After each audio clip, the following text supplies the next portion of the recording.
Alors j'aimerais que tu disposes ton esprit, que tu sois en état de prière, alors que d'ici peu, nous allons déjà recevoir le prophète. C'est un homme qui m'est extrêmement cher. Euh, si je commence à parler de lui, je ne sais pas si on va commencer à temps, mais c'est un homme qui m'est extrêmement cher, de qui j'ai beaucoup appris, qui m'a aussi affecté par l'onction. Je sais qu'à part mon père spirituel, c'est l'une des personnes que j'ai le plus suivi. Et croyez-moi, il a les yeux ouverts. C'est un homme qui a les yeux ouverts, qui a une haute dimension de révélation des Écritures. Ça, c'est l'une des par son ministère. C'est un homme qui a une révélation extrême des Écritures, qui est loin extrêmement. Le Seigneur marche avec lui par des signes, des prodiges, des miracles qui sont distincts. C'est vraiment une onction que je célèbre personnellement et que je sais sera une bénédiction pour toi et pour moi cet après-midi. Alors, je vais déjà peut-être passer l'antenne, puisque nous sommes aussi en retard, et laisser le prophète Ézéchiel Skonkinga, qui est le pasteur de l'église Terre Sainte et le président fondateur du ministère Power and Light International. Un amoureux du Saint-Esprit, un homme extrêmement bien qui a l'amour de Dieu et le caractère de Christ. Je vais déjà demander à l'antenne de nous passer le prophète et il va continuer. Bonjour homme de Dieu. Ce qu'il y a du culte. Merci. Bonjour. Alors, merci beaucoup pour l'invitation. Je suis très honoré de la recevoir. C'est vrai que c'est une saison où il y a un peu d'invitations qui tombent de partout. Mais j'ai désiré, j'ai voulu être dans ce programme parce que je crois que Dieu a un plan particulier pour Nairobi. C'est vrai, ce matin ou ce midi, je serai assez basique.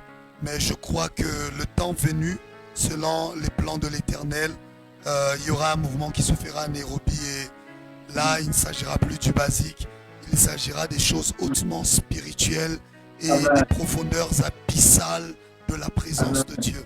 Si vous êtes prêts avec moi ce soir, je vais juste vous demander de prendre votre Bible. Je vais vous donner un premier texte. Je crois que l'enseignement de ce soir ou ce midi, ça dépend de là où vous me suivez, même ce matin, va décevoir les uns, bénir les autres, et je crois que Dieu nous fera du bien. Prenez juste avec moi un seul texte. Je vous donne un seul texte, je vous donnerai le reste après. Jean 1, 1. Jean chapitre 1, le verset 1. Vous le connaissez très bien, vous le maîtrisez très bien. On va quand même le lire. Jean 1, 1, on le lit au nom du Seigneur. Nous lisons Jean chapitre 1, le premier verset. Au nom du Seigneur Jésus-Christ. Yes. Au commencement était la parole, et la parole était avec Dieu, et la parole était Dieu aimé. Au commencement était la parole était avec Dieu, et la parole était Dieu. Je sens la présence de Dieu en ce lieu. Ça ne correspond pas aux choses que je vais dire, mais bon, on va essayer de tamiser cela.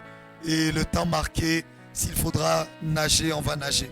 Au commencement était la parole était avec Dieu, et la parole était Dieu.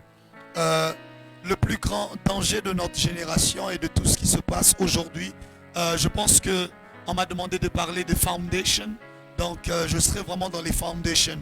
Le plus grand danger de notre génération aujourd'hui, c'est que les gens sont en train de courir vers beaucoup d'expériences spirituelles sans pour autant s'accrocher d'une manière particulière aux Écritures et à la parole de Dieu.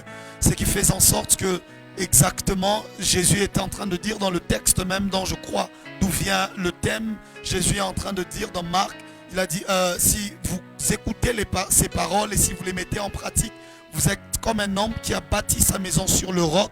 Lorsque le vent vient, même lorsque la pluie vient, lorsque les intempéries viennent, la maison n'est pas bougée. Écoutez-moi. Votre ferveur et votre fondation dans les choses de Dieu, votre assurance et votre bâtissement dans les choses de Dieu ne viendra pas d'une expérience quelconque, mais d'abord de la parole de Dieu. Écoutez, j'aimerais vous dire une chose. Nous avons eu plusieurs expériences spirituelles, moi particulièrement. Dieu m'a fait la grâce d'avoir plusieurs expériences spirituelles, de visiter le ciel, de visiter beaucoup de choses. Mais pourtant, dans les moments les plus durs, ce ne sont pas ces expériences-là qui sont notre force. Dans les moments les plus durs, c'est bizarre, mais ça demeure la parole de Dieu qui reste la force. Dans les moments les plus durs, ce n'est pas une expérience qui te revient d'abord en tête, mais c'est d'abord un verset qui va te revenir en tête et qui va être encore ta plus grande force. Je suis en train de dire ces choses. Si j'étais de ceux-là qui n'ont peut-être jamais eu des visions du Seigneur, alors sois contre ce que j'ai dit. Mais celui qui te parle a reçu à ce jour 3 visions du Seigneur et je crois que ce que je suis en train de te dire, tu le prendras avec beaucoup de considération. J'aimerais dire à quelqu'un qui me suit, il n'y a rien de plus grand que la parole de Dieu. Au commencement était la parole était avec Dieu et la parole était Dieu. Il n'y a rien de plus grand que la parole de Dieu parce que simplement la parole de Dieu, c'est Dieu lui-même. La Bible me dit, il a voulu faire un serment à Abraham, mais il a constaté qu'il n'y avait personne de plus grand au-dessus de lui. Car on ne jure que par celui qui est plus grand que nous. Voilà pourquoi lorsque les gens jurent, ils jurent par leur mère qui est morte, par leur grand-père, par leurs ancêtres. Mais Dieu voulant jurer à Abraham, faire un serment à Abraham, il constate qu'au-dessus de lui, il n'y a personne. Alors il a juré par lui-même, de telle sorte qu'il a placé sa parole au-dessus de lui-même. Dis avec moi, avance. Sa parole, c'est lui, et il a pris cette parole, il l'a placée au-dessus de lui-même. Voilà pourquoi la Bible dit, il lui a donné un nom qui est élevé au-dessus de tous les noms. De telle sorte que le nom de Jésus est devenu élevé au-dessus du nom de Yahweh. Tu as raté quelque chose. My God. On parle ici de nom, de telle sorte que le nom de Jésus est devenu plus élevé au-dessus du nom que celui que Moïse avait entendu dans le buisson ardent. Mais pourquoi? Parce que Christ ne représente et la parole faite chair, la parole de Dieu est la seule chose qui est au-dessus de Dieu. Il s'est lui-même condamné par sa parole, il s'est lui-même enchaîné par sa parole, de telle sorte qu'il ne peut pas la briser. Il est écrit, il n'est pas un homme pour mentir, ni un fils de l'homme pour se repentir. Il ne peut pas se contredire, il ne peut pas aller à l'encontre de ce qu'il a déjà dit.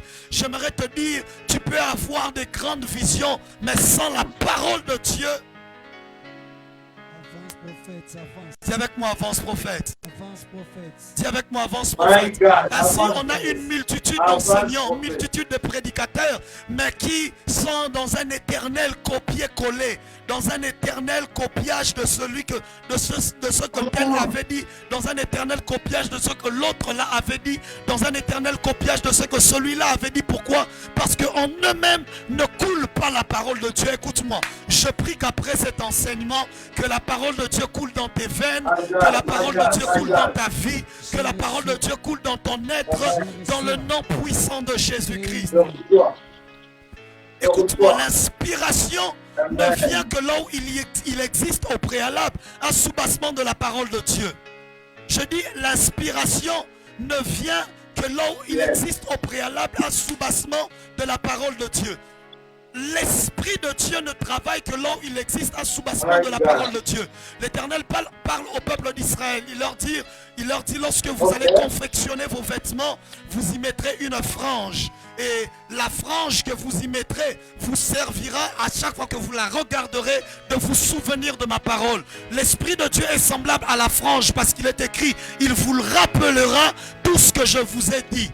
Il ne peut que rappeler, il ne peut pas te dire ce qu'il a dit. Il ne peut que te rappeler ce qu'il a dit. Lorsque l'on parle de rappel, ça veut dire qu'il existe déjà quelque chose au plus profond de ta mémoire.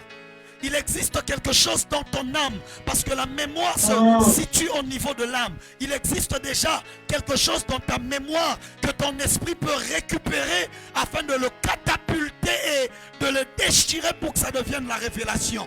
La révélation n'est que l'effet de la lumière dans l'obscurité. La présence de l'obscurité ne veut pas dire qu'il y a absence ou qu'il y a vide. Lorsqu'une pièce est obscure, tu ne vois rien. Mais ça ne veut pas dire qu'il n'y a pas de chaises dans cette pièce. Ça ne veut pas dire qu'il n'y a pas de personnes dans cette pièce. Ça ne veut pas dire qu'il n'y a pas une télé dans ce salon. Mais elle est obscure. Tu es juste incapable de voir. Ça, c'est la mémoire. Mais lorsque la révélation vient, c'est juste la lumière de l'esprit qui vient dans la pièce obscure afin de te faire rendre compte de ce qu'il y avait dans la pièce. Voilà pourquoi Paul est en train de prier. Il ne dit pas qu'il vous ouvre les yeux, mais il dit qu'il vous illumine les yeux du cœur.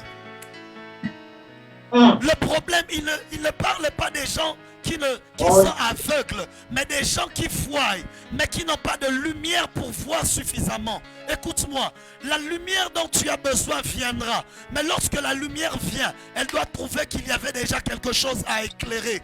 Sinon, lorsque la lumière vient, elle n'éclairera que ton ignorance.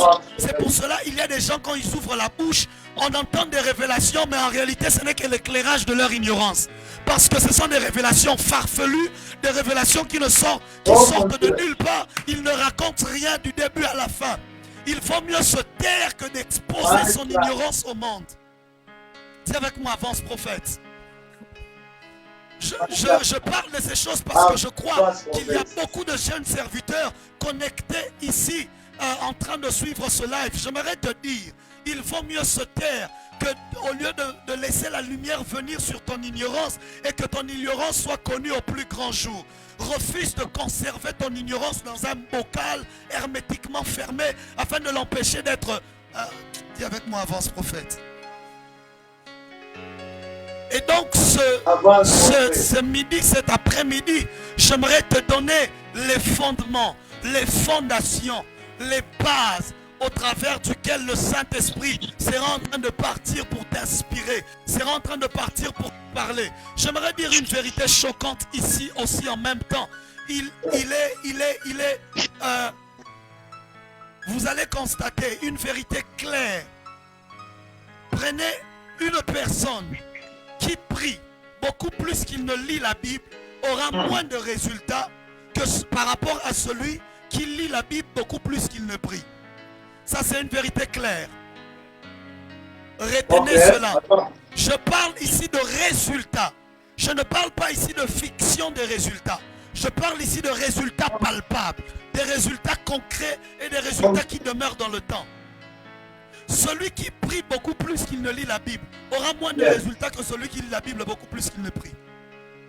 Bien sûr, tout dépend du décalage. Mais j'aimerais dire, donne-toi à lire ces écritures. Paul dit à Timothée, applique-toi à ces choses. Applique-toi à la connaissance. Il n'est pas écrit mon peuple périt par faute de révélation, mais mon peuple périt par faute de connaissance. Le manque de révélation est un manque de direction, mais le manque de connaissance est un manque de vie. Il périt par faute de connaissance, mais sans révélation, la Bible dit le peuple est sans frein. Sans révélation, le peuple n'a pas de direction, mais sans connaissance, le peuple perd la vie. Dis avec moi, avance prophète. Est-ce que quelqu'un sait les choses que je suis en train d'exposer ici? Voilà pourquoi, n'aime pas simplement les prédications, mais attends-toi à aimer l'enseignement. Attends-toi à aimer ce que la Bible appelle le didaché, l'enseignement, l'enseignement. Attends-toi à aimer cela. Jésus ne prêchait pas, Jésus enseignait. Il enseignait, il enseignait. Et ainsi, il a engendré 12 personnes capables. Pourquoi? Ils ont passé 3 ans et demi en train d'incurgiter un enseignement solide. Alléluia. Et le plus... Et celui qui nous a bénis parmi tous les apôtres demeure encore l'apôtre Paul. Pourquoi? Parce qu'il a été au pied d'un enseignant toute sa vie du nom de Gamaliel. Même pas au pied de Jésus, mais au pied de qui? D'un enseignant. Mais lorsque maintenant la révélation de Christ est venue, ça a éclairé l'enseignement qu'il avait déjà reçu et ça a créé la bombe. Mais Pierre, l'illettré, à peine il a reçu un peu d'enseignement basique, la révélation vient. Il ne pouvait qu'opérer dans certaines choses, mais il n'y avait pas suffisamment de choses que la lumière devait éclairer. Ainsi, Pierre pouvait dire, lorsque vous lisez notre frère Paul, vous pouvez vous représenter, Paul lui-même parle de lui. Il dit, lorsque vous me lisez, vous pouvez vous représenter l'intelligence que j'ai des mystères de Christ. L'intelligence qu'il a des mystères. My God, my God.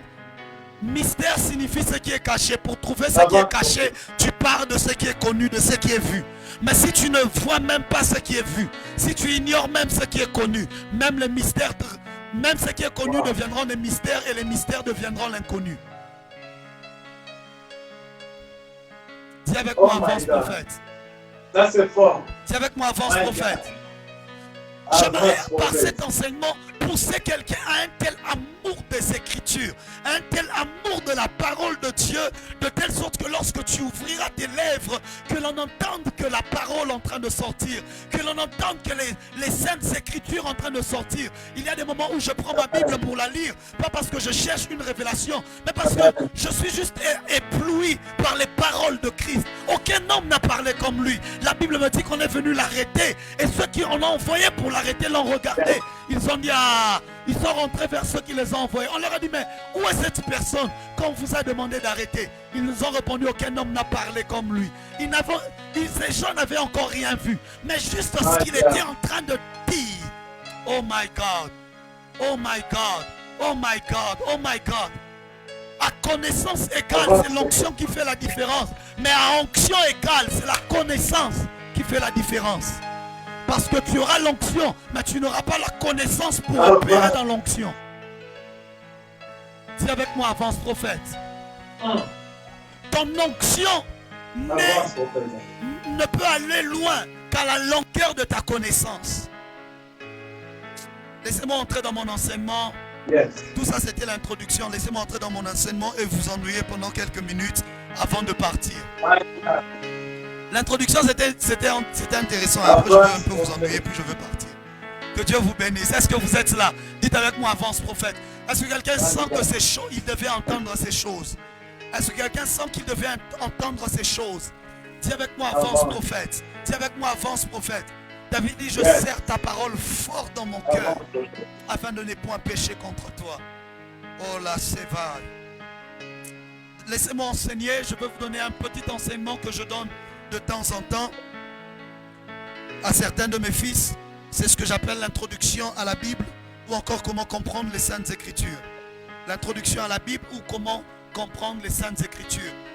J'aimerais le donner à un prédicateur, j'aimerais le donner à quelqu'un qui aime la parole de Dieu, à quelqu'un qui aimerait comprendre la parole de Dieu. Nous recevons tout le temps des messages. Prophète, comment est-ce que vous faites pour comprendre les Écritures comme ça? Prophète, comment est-ce que vous faites pour percer les Écritures comme ça? Je vais expliquer certaines choses ici avant que le live ne se termine. Dis avec moi, avance prophète, et j'avance. Dis bien avance prophète, écris en commentaire avance prophète, et j'avance, et continue de partager le live à plusieurs. Dis avec moi, introduction à la Bible, ou encore comment comprendre les Écritures. Je vais introduire, et ensuite je vais essayer. C'est vraiment une introduction. On n'a presque pas de temps, on n'a définitivement pas de temps. Alors je vais juste introduire selon la mesure du possible. Dis avec moi, avance prophète, et j'avance. Écris-le en commentaire, écris-le en commentaire, écris-le en commentaire. Avance prophète. La première des choses, c'est une introduction. Comme je disais, la première des choses, c'est que le mot Bible lui-même, le mot Bible vient du grec ancien, le grec ancien. Dans les grecs anciens, il vient de biblos ou de biblion. Il vient de biblos ou de biblion. Il vient de biblos ou de biblion dans le grec ancien. Et ensuite, avec l'apogée du grec nouveau, c'est ce qui a donné ta Biblia, en deux mots, ta Biblia, qui signifie simplement les livres. Le mot Bible signifie les livres. Ce n'est pas un mot particulier, ce n'est pas un mot terrible. Le mot Bible ne veut simplement dire que les livres.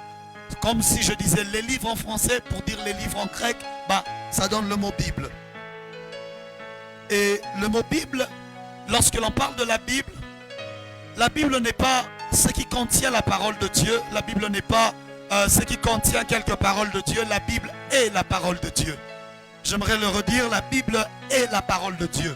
Ne sois jamais dans des débats, non, la Bible a la parole de Dieu. Non, la Bible n'a pas la parole de Dieu. La Bible est la parole de Dieu. Elle est la parole de Dieu du premier livre au dernier livre, du premier verset au dernier verset. Elle est la parole de Dieu. Même dans les généalogies, elle est la parole de Dieu. Parce qu'il est le Père duquel tirent son nom toutes les familles dans le ciel et sur la terre. Donc la Bible est la parole de Dieu. Et il y a donc ainsi, seulement dans l'Ancien Testament, plus de 3800 expressions avec l'Éternel dit. L'Éternel dit, ainsi parle l'Éternel, l'Éternel dit. Dans l'Ancien Testament, simplement, il y a plus de 3800 expressions. Et il y a plus de 2000 versets dans l'Ancien Testament seulement qui disent clairement que c'est Dieu qui est en train de parler. Pour le Nouveau Testament, je vais vous donner quelques textes. Je ne pourrai pas tout lire. Je vais juste vous les donner. C'est à vous de les lire. Prends ton stylo, prends ton papier, sois en train d'écrire. Je te donne Marc 7, le verset 13. Je te donne Marc 7, le verset 13. Luc 5, le verset 1er. Acte 4, le verset 31. Et acte 6, le verset 2. Jean 1, nous l'avons lu plus haut. Je vais entrer dans des choses profondes, même dans l'explication que je donne. Reste connecté, surtout si tu es un prédicateur, tu es un homme de Dieu, reste connecté à ces choses. Alléluia, alléluia, alléluia. Et la Bible entière a été écrite sur une période de 1600 ans. La Bible entière a été écrite sur une période de 1600 ans par 40 hommes différents, par 40 auteurs différents. Pratiquement 1500 ans avant Jésus et 100 ans après Jésus. Pratiquement 1500 ans avant Jésus et 100 ans après Jésus. Après Jésus. Ouvre une brèche. Je vais parler pendant quelques minutes de l'Ancien Testament. L'Ancien Testament. L'Ancien Testament. L'Ancien Testament, ce que nous appelons, la Bible est divisée en deux parties, comme vous le savez, le Nouveau et l'Ancien Testament, à ne pas comprendre, à ne pas confondre avec la Nouvelle et l'Ancienne Alliance. La Nouvelle Alliance commence dans Actes des Apôtres, juste quand Jésus vient de ressusciter, là, vient de donner sa vie. C'est là que ça commence. Donc, mais l'Ancien Testament, c'est dans le Nouveau Testament commence dans Matthieu, tel que nous l'avons dans nos Bibles, réparti en deux parties que vous connaissez. Je dirai des choses que tu connais et des choses que tu ne connais pas. Donc, reste connecté. L'Ancien Testament est appelé Tanakh. L'Ancien Testament est appelé Tanakh par les Juifs. La Bible hébraïque, donc, qui ne contient que l'Ancien Testament, parce que vous savez, les Juifs, eux, n'ont pas reçu le Nouveau Testament, ils n'ont pas reçu le Messie, ils ont refusé le Messie, du coup, ils n'ont que l'Ancien Testament, qui est appelé le Tanakh, et qu'ils répartissent en trois parties différentes. Ils répartissent ce Tanakh-là en trois parties différentes. La Torah, les Nevi'im et les Ketuvim. Écrit la Torah, les Nevi'im et les Ketuvim. Les Juifs répartissent le Tanakh en trois parties. Le Tanakh, c'est la Bible, l'Ancien Testament, qu'ils répartissent en trois parties. La Torah, les Nevi'im et les Ketuvim. La Torah, vous le savez, ce sont les 5 livres de Moïse, qu'on appelle en français la loi. Les Nevi'im, en français, c'est les prophètes. Nevi'im, c'est les prophètes. Et les Ketuvim, c'est ce qu'on appelle les psaumes ou les écrits. Les psaumes. Les Ketuvim sont les psaumes. C'est comme ça qu'ils les répartissent, les psaumes ou les écrits. Donc là, il y a la loi, les prophètes et les écrits. La loi, les prophètes et les écrits. Est-ce que tu as retenu cela? Vous allez remarquer qu'il y a ce suffixe-là, im. Im, c'est simplement une forme hébraïque pour le pluriel. De la même manière que chez nous, c'est S. Chez les Hébreux, c'est im. Voilà pourquoi quand vous voyez Elohim, c'est Dieu, mais au pluriel. Bon, on ne va pas entrer dans ça aujourd'hui. On va un peu se perdre. Alléluia. Dis avec moi, avance prophète, j'avance. Écris ces choses, marque ces choses. Les Juifs donc répartissaient l'Ancien Testament en trois grandes parties. Les Nevim, les Ketuvim et la Torah. Mais aussi, il y avait 5 livres qu'on appelait les Megillot. 5 livres qu'on appelait les Megillot qui font partie en réalité des Ketuvim aussi. Il y a 5 livres qu'on appelait les Megillot. On les appelle les 5 rouleaux. Ils étaient toujours ensemble. Les 5 rouleaux sont composés du livre des Cantiques, de Ruth, des Lamentations, d'Ecclésiaste et d'Esther. Les Megillot, les 5 rouleaux. Les Cantiques, Ruth, Lamentations, Ecclésiaste et Esther. C'est ce qu'on appelle les Megillot. Les 5 rouleaux. Mais aujourd'hui dans l'église, l'on répartit l'Ancien Testament en 4 parties. Tout ce que je te dis ici fera en sorte que la prochaine fois que tu liras les Écritures, tu comprendras mieux. Aujourd'hui, l'église répartit l'Ancien Testament en 4 parties. Les Pentateuques, les livres historiques, les livres poétiques et ensuite les livres prophétiques. Les Pentateuques, les livres historiques, les livres poétiques et les livres prophétiques. C'est de cette manière que l'Église aujourd'hui répartit l'Ancien Testament. Les Pentateuques qui sont, Penta vient de 5 pour dire les 5 livres de Moïse. Les Pentateuques qui sont la Torah, qui sont l'équivalent de la Torah en réalité chez les Juifs. Les livres historiques qui partent de Josué jusqu'à Esther. Et il faut maîtriser les livres de la Bible par cœur. Hein. Comme ça, tu n'as pas besoin d'aller dans la table de matière lorsque tu veux te retrouver. On te dit Apocalypse, c'est dans l'Ancien Testament, tu commences à chercher après Jonas et tout ça. C'est compliqué. Les livres historiques,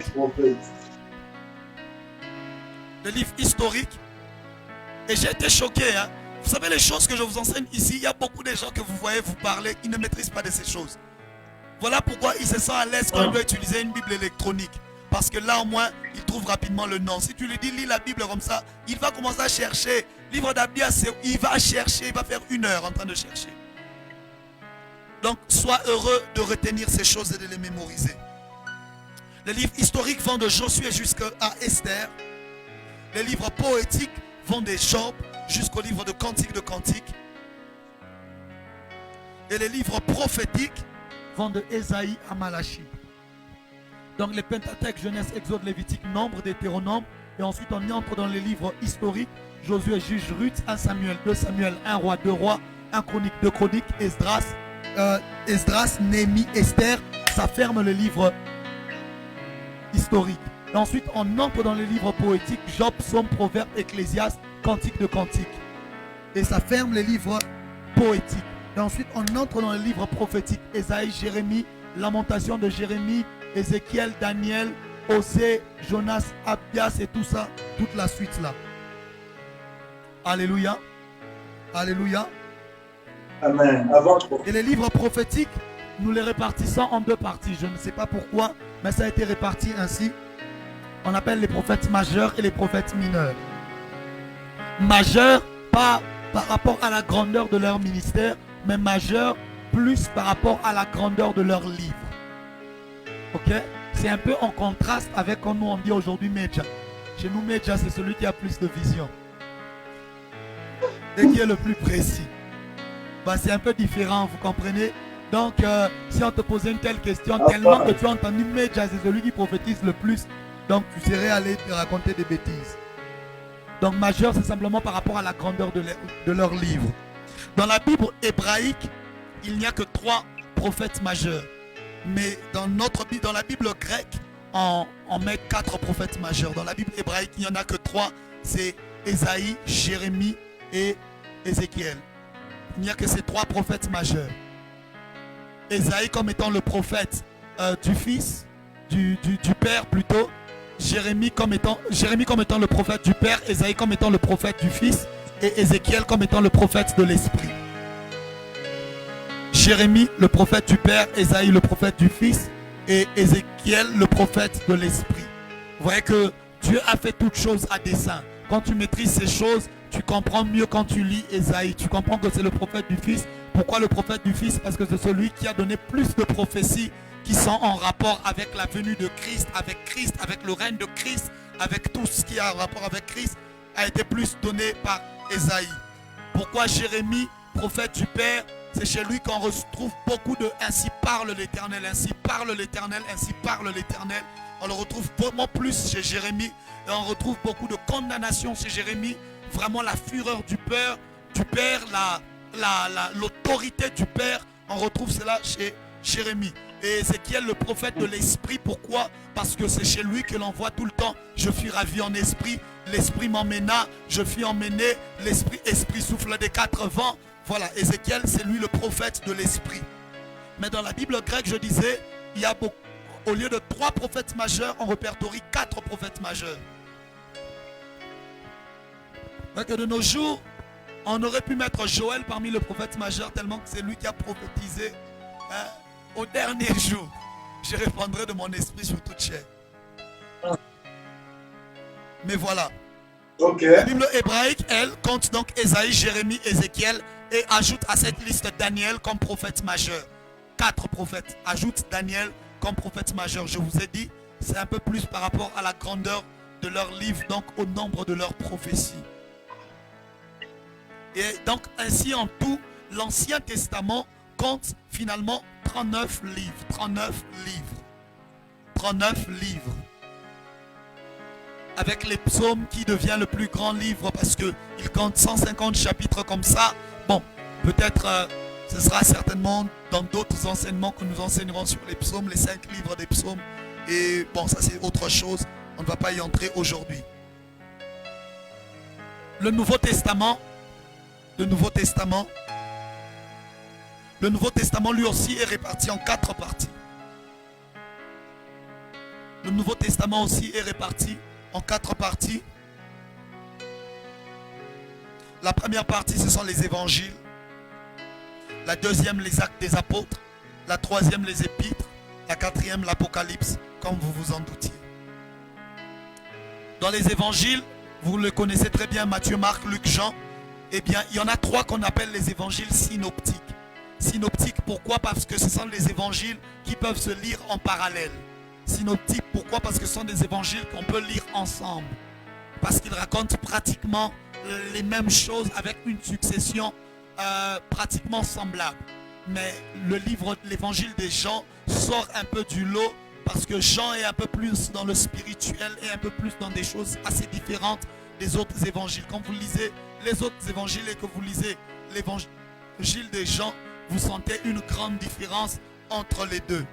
Entre l'évangile des Jean et les 3 autres qu'on appelle les évangiles synoptiques. Synoptiques. Synoptique, S-Y-N-O-P-T-I-Q-U-E. Synoptique. Dis avec moi, avance prophète. Avance prophète. Et donc, parmi ces 4 évangiles, tous parlent de Christ, mais de manière différente parce que tous écrivaient soit à un auditoire différent, soit avec des objectifs différents. Marc, qui était un disciple de Pierre, écrit avec un objectif différent. Luc, qui était un disciple de Paul, écrit avec un objectif différent. Matthieu parle de Jésus comme étant le roi.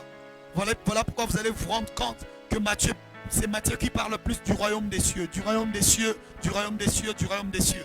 C'est tout le temps dans Matthieu. Il parle de Jésus comme étant le roi. C'est lui qui ne rate même pas de parler l'entrée à Jérusalem, selon que les prophètes ont dit, ton roi vient sur un ânon, le petit d'une ânesse. C'est lui qui ne rate pas toutes ces prophéties de Jésus, qui parle de lui comme le roi, parce qu'il veut montrer à Israël que Jésus était le roi que les prophètes avaient prophétisé. Marc, lui, quand il vient, il parle de Jésus comme étant un serviteur. Marc parle de Jésus comme étant le serviteur afin de montrer qu'il était venu pour servir les hommes. Il était venu pour servir. Luc lui parle de Jésus comme étant le fils de l'homme. Vous allez voir, c'est lui qui a beaucoup plus l'expression le fils de l'homme, le fils de l'homme, le fils de l'homme. Il présente Jésus comme étant ayant faim. Il présente Jésus avec des caractéristiques humaines. Il présente Jésus avec des caractéristiques pris de fatigue et tout ça. Il présente Jésus comme étant 100% homme. Et Jean, il est différent de tous les autres effectivement parce qu'il présente Jésus comme étant Dieu. Déjà son introduction vous montre qu'il veut présenter Jésus comme étant Dieu fait chair. Au commencement était la parole était avec Dieu et la parole était Dieu. Il présente Jésus comme Dieu, il présente Jésus comme fils de Dieu. Il ne faut pas dire preach, il faut dire enseigne. C'est même pas la prédication. Pour ceux qui écrivent preach, écrivez enseigne parce que j'enseigne. Dis avec moi, avance prophète. Dis avec moi, avance prophète. Il présente Jésus comme étant le Fils unique du Dieu vivant. Il dit, nous avons contemplé sa lumière. Même lorsque vous lisez 1 Jean, il continue toujours dans la même démarche. Il est encore en train de parler de Jésus comme le Fils unique du Dieu vivant. Et donc ensuite, je disais, il y a les actes des apôtres. Ce n'est qu'un seul livre, le livre des actes des apôtres, effectivement.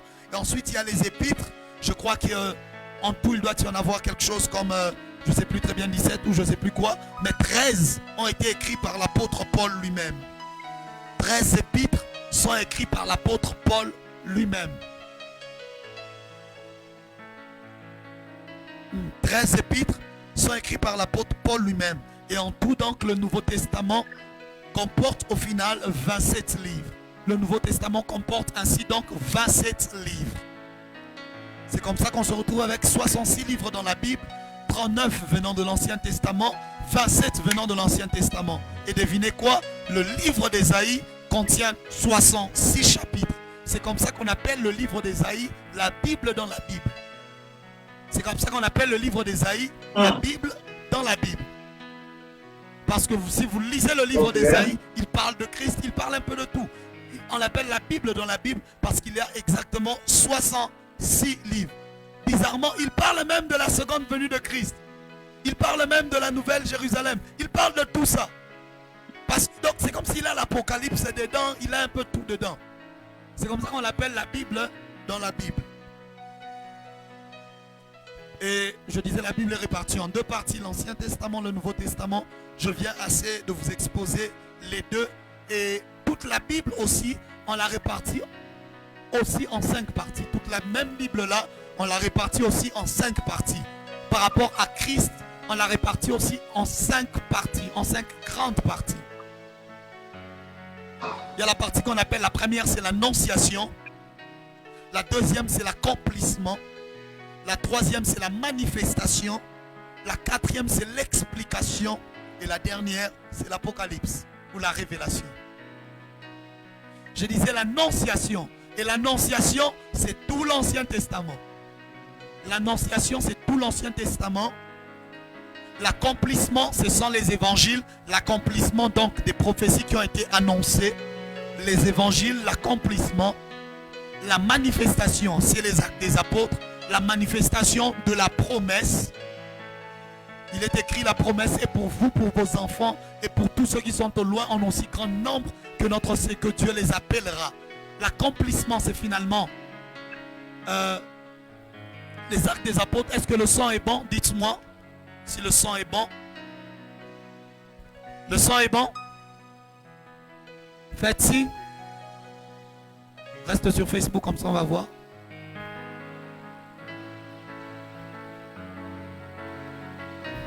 Si le sang est bon, écrivez-moi. Faites-moi signe si le sang est bon de votre côté. La manifestation, je disais, ce sont les actes des apôtres. Et l'explication, ce sont les épîtres, parce qu'ils sont en train d'expliquer simplement. C'est comme ça qu'on dit, l'Ancien Testament a été écrit par les prophètes et le Nouveau Testament a été écrit par les apôtres qui ne faisaient qu'expliquer ce que les prophètes avaient déjà dit. Parce que les épîtres ne font qu'expliquer les évangiles et expliquer ce que les prophètes avaient dit dans l'Ancien Testament. L'Ancien Testament a été écrit par les apôtres, les prophètes, et le Nouveau Testament a été écrit par les apôtres qui ne faisaient qu'expliquer ce que les prophètes avaient déjà dit. Voilà pourquoi ne minimisez jamais le prophétique, ne minimisez jamais les prophètes, ne minimisez jamais la prophétie. Ceux qui disent, nous voulons simplement la parole de Dieu, mais la prophétie, c'est la parole de Dieu. Même quand je t'enseigne ici, la prophétie, c'est la parole de Dieu. Alléluia. Je t'enseigne les paroles de la prophétie. La Bible s'appelle elle-même la prophétie par excellence. Et toute la Bible que tu as, c'est parce qu'il y a eu des prophètes qui l'ont écrit. La Bible a été écrite par des prophètes. Elle commence par le livre d'un prophète et se clôture par le livre d'un prophète. Elle commence par une vision d'un prophète qui voyait le passé et se clôture par une vision d'un prophète qui voyait le futur. Elle commence par le livre d'un prophète, Moïse, qui voyait le passé, le commencement du monde, et se clôture par le livre d'Apocalypse, un livre prophétique qui est une vision d'un prophète, Jean, qui voyait la fin. Donc ne méprisez pas non plus les visions, parce que la Bible commence par une vision et se termine par une vision. Ok. Alléluia. Ce sont des vérités qu'il faut dire aux gens aussi. Parce qu'il y a des gens qui aiment bien casser les prophètes. Nous les prophètes, on a déjà souffert. Je ne sais pas ce qu'on avait fait aux gens. Votre Bible là, ça commence avec une vision. Ça se termine avec une vision. Maintenant vous voulez quoi? C'est avec moi, avance prophète. Avance, avance. Alors, j'aimerais essayer d'entrer donc dans certaines choses qui vont un peu plus t'intéresser. Mais je crois que la plupart des choses que tu as déjà entendues t'ont quand même suffisamment nourri. Est-ce que quelqu'un a été béni par déjà cette partie?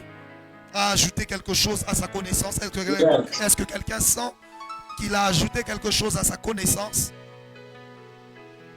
Yes, yes. Bon, j'aimerais dire juste 2-3 choses rapidement avant d'entrer dans la deuxième partie là. Les chapitres de la Bible, les chapitres là, la Bible n'était pas coupée en chapitres, car c'était quelqu'un qui écrivait son livre, il écrit une lettre, il écrit ceci. Il n'avait pas le temps de couper chapitre 1, chapitre 2, un peu comme dans les romans. Les chapitres n'ont été coupés que par le cardinal Hugues de Saint-Clair, Hugues de Saint-Cher plutôt, en 1238. Ce n'est que là que les chapitres furent introduits. C'est pour cela que vous allez voir parfois il y a des différences des chapitres dans la Bible. Il y a des différences surtout dans les psaumes. Notre Bible c'est le chapitre 20, chez vous c'est le chapitre 21. Bah, c'est parce que ça a été coupé après. Ne soyez pas choqués lorsque vous voyez cela. La Bible n'a pas été écrite en ayant été écrite avec des chapitres. Ésaïe n'avait pas le temps de commencer à mettre les chapitres et encore moins Paul. Ce n'est qu'en 1238 que le cardinal Hugues de Saint-Cher introduit les chapitres. Et ce n'est que plus tard que les versets, la division de versets vient en 1551. Ce n'est que plus tard en 1551 que l'introduction de versets se fait avec Robert Estienne. C'était un Français d'ailleurs. Ce n'est que à cette époque-là que les versets viennent. Alors, j'aimerais parler des 4 grandes difficultés pour comprendre les Écritures. Quelles sont les 4 grandes difficultés que les gens rencontrent pour comprendre les Écritures? Quelles sont les 4 grandes difficultés que les gens rencontrent dans la compréhension, dans l'interprétation des Écritures? Lorsque tu vas, voilà pourquoi je disais, lorsque si tu saisis très bien cet enseignement, tu comprendras beaucoup plus profondément ta Bible. Je ne suis pas venu ici en tant que prophète aujourd'hui, je suis vraiment venu en tant qu'enseignant de la parole. Voilà pourquoi je disais, certains seront déçus, mais au final, tu te rendras compte que c'est ce qu'il fallait que tu entendes. Il y a 4 grandes difficultés que nous avons pour comprendre la Bible. La première, c'est la culture. La première, c'est la culture. Lorsque tu lis ta Bible, tu n'es pas dans la même culture que ceux-là qui l'ont écrite. Ce qui fait en sorte que toi, tu peux interpréter certaines choses par rapport à ta culture d'aujourd'hui, alors que ce n'était pas leur culture à eux. Par exemple, lorsque Paul est en train de dire qu'il n'est pas bon pour un homme d'avoir des longs cheveux, d'autres vont interpréter qu'il faut que tout le monde soit rasé comme le prophète Ézéchiel, comme ça. Non. Dans la culture de Paul, longs cheveux, ce sont les cheveux qui vont jusqu'au dos, jusqu'au bas du dos. Et vous allez voir, mais tous ceux-là eux-mêmes, tous les juifs là, ils ont beaucoup de cheveux. C'est des gens avec des cheveux bouclés, des cheveux qui vont jusqu'ici. Donc, dans la culture de Paul, quand il dit qu'il n'est pas bon qu'un homme ait des longs cheveux, il parle des cheveux qui vont jusqu'au bas du dos. Mais si tu lis ça par rapport à ta culture, en étant congolais, en étant un bon Africain qui se respecte comme moi, tu vas croire que il faut se faire coiffer comme le prophète Ézéchiel. Et celui qui vient avec cheveux assez longs, avec des locks ou des cheveux tressés un peu plus longs, tu dis celui-là n'est pas chrétien. Ce problème de compréhension vient d'où? Il vient de la culture. C'est comme ça que beaucoup de personnes ont interprété la Bible comme si la Bible était écrite par leur oncle. Ils ont interprété les paroles de Paul comme si Paul était leur cousin de famille ou leur voisin du quartier. Par exemple, lorsque la Bible, Moïse est en train de dire il n'est pas bon pour la femme de se vêtir de vêtements d'homme. Quelqu'un vient et te dit la femme ne doit pas porter de pantalon. Les pantalons n'existaient pas à l'époque de Moïse. Donc Moïse, quand il est en train de dire ça, il ne parle pas de pantalon ou de jupe. La jupe n'existait pas. Tout le monde portait les ambales. Maintenant, toi, tu parles de quoi? La compréhension vient donc d'un problème. Le problème de compréhension vient d'une différence de culture, d'une différence d'époque donc. Je veux même mettre à l'intérieur parmi les problèmes, mettez culture ou époque.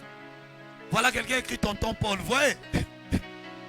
Les gens pensent que Paul c'était leur oncle, Moïse c'était leur grand-père. Qui leur a laissé un héritage. Non, ils étaient dans une culture différente, dans une époque différente, avec des réalités différentes. Alléluia. Alléluia. Amen. Alléluia. Avant, Quand il dit qu'il n'est pas bon que la femme prêche, les femmes de l'époque, que la femme enseigne, les femmes de l'époque n'étaient pas instruites. La femme d'aujourd'hui est instruite, elle sait lire, elle sait parler, elle sait tout ceci, tout cela. C'est très différent. Les époques et les saisons sont différentes, la culture est différente. Le premier problème, c'est un problème de culture. Est-ce que tu saisis cela? Est-ce que tu saisis cela? Donc lorsque Moïse dit il n'est pas bon qu'une femme mette des habits d'homme, il est simplement en train de dire que c'est que moi j'ai porté, que je ne donne pas ça à une autre femme pour porter cela. Et il dit ça principalement à cause, il ajoute, il précise que c'était à cause du flux. Pourquoi? Parce que dans l'ancienne alliance, les femmes étaient considérées souillées à cause de leur période de menstruation. À cause des menstrues, elles étaient considérées souillées pendant 7 jours. Et alors il dit qu'aux hommes, il ne faut pas prendre des habits de femmes. Pourquoi? À cause de ce flux-là. Ne vous départagez pas de cela parce que sinon tu risques d'être souillé. Il n'était même pas permis de toucher une femme pendant ces périodes de menstruation, de peur d'être souillé, et la purification durait 7 jours. Donc, comme maintenant toi tu prends ça pour aujourd'hui, c'est totalement différent. Alléluia. Alléluia. Amen. Je vais avancer plus rapidement. Amen. Le deuxième problème d'interprétation ou de compréhension, c'est la géographie. Le premier, c'était la culture. Le second, c'est la géographie. La géographie, pourquoi? Parce que simplement, vous voyez, dans la Bible, on dit Jésus partit de Capernaum et arriva à Jérusalem ou je ne sais pas moi quoi. Et vous voyez que c'est dans le même verset. Toi, tu as l'impression que c'était l'avenue qui est au-dessus. Tu as l'impression que c'était le quartier suivant. Tu as l'impression que c'était la commune suivante. Mais peut-être que la distance de marche, ça leur a pris 3 jours. Et si en lisant, tu t'imagines que ça s'est passé le même jour, bah tu interprètes mal. Tu dis Jésus est venu, il a guéri telle personne le même jour, il a guéri l'autre là. C'était dans le même verset peut-être, mais c'était pas le même jour. Parce que la distance pour parcourir de ce lieu-là vers ce lieu-là était 2 jours différents. C'est comme ça que des gens s'élémentent sur la chair. Il a fait ça ce jour-là. Le jour-là, il est venu, il a fait ça. Ah, papa, le même jour. Alléluia. Je salue la présence de Esther Sebouliri. Très heureuse de te voir connectée. On a été quasiment collègues de classe. Elle me connaît depuis très longtemps et elle peut avoir beaucoup de formidables anecdotes à raconter. Alors, donc voilà. Il y a ce problème de géographie. Ça prend combien de temps pour atteindre tel lieu? Ça a pris combien de temps pour partir d'ici pour aller là? Lorsque tu ne comprends pas cela, quand tu ne connais pas les distances, bah, tu te perds. Il y a l'un de mes messages que je prêche sur d'ailleurs Ephata. Il y a l'un des messages que je prêche sur Ephata. La première grande révélation que je donne commence avec une question de géographie. Parce que Jésus quitte d'un lieu et puis il fait le contour, il revient sur le même lieu. Bah, ça, tu ne peux pas saisir cela si tu ne maîtrisais pas la géographie de l'époque. Tu vas croire qu'il était sur une ligne droite alors qu'il avait fait un cercle. Donc voilà, le problème de géographie crée aussi de mauvaises compréhensions des Écritures. Je sens vraiment qu'il y a des amoureux de la parole ici. Hein? Je vois des gens connectés. Je sens qu'il y a des amoureux de la parole et je suis très heureux de voir cela. Écrivez ces choses, saisissez ces choses. Le deuxième problème, c'est le problème de géographie. Quand on te dit la source de je ne sais pas quoi, là, toi tu imagines c'est les Maya Kalam ou de chez vous là, ou bien je ne sais pas. Ceux de qui n'ont compris quand je dis Maya Kalam. Alléluia.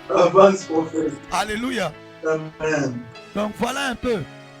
Il y a toutes ces différences là. Lorsque tu maîtrises un peu plus de la géographie biblique, tu comprends encore mieux certains livres. Tu comprends que la décapole c'est quoi? Tu comprends qu'est-ce qu'il y avait à Génézareth, qu'est-ce qui s'est passé exactement à Bethesda, qu'est-ce qui s'est passé ici, là.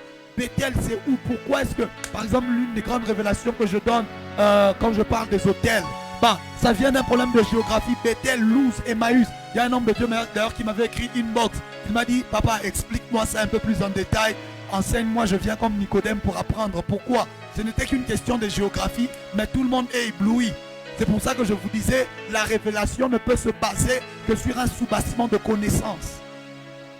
Alléluia. La révélation Amen. ne se base que sur un soubassement de connaissances. Tu dois apprendre à connaître d'abord. Et ce qui est bien avec la connaissance, c'est que la connaissance, c'est la connaissance. Tu peux copier-coller une révélation. La connaissance, on ne la copie pas, on ne la colle pas. C'est la connaissance, ce sont des faits. Alléluia. La révélation Amen. est sujette à interprétation. La connaissance est un fait. La révélation est même sujette à annulation parce que les uns prophétisent que les autres analysent. La révélation est sujette à analyse. Mais la connaissance est un fait. Ça ne change pas. Alléluia. Il a été enterré parmi les riches. Il faut comprendre déjà qu'il y avait des places, des tombeaux comme des cryptes. Là, on mettait des... Bon, ça, on ne va pas entrer. J'avance. Donc, le deuxième problème de compréhension, c'est un problème de géographie. Le troisième problème,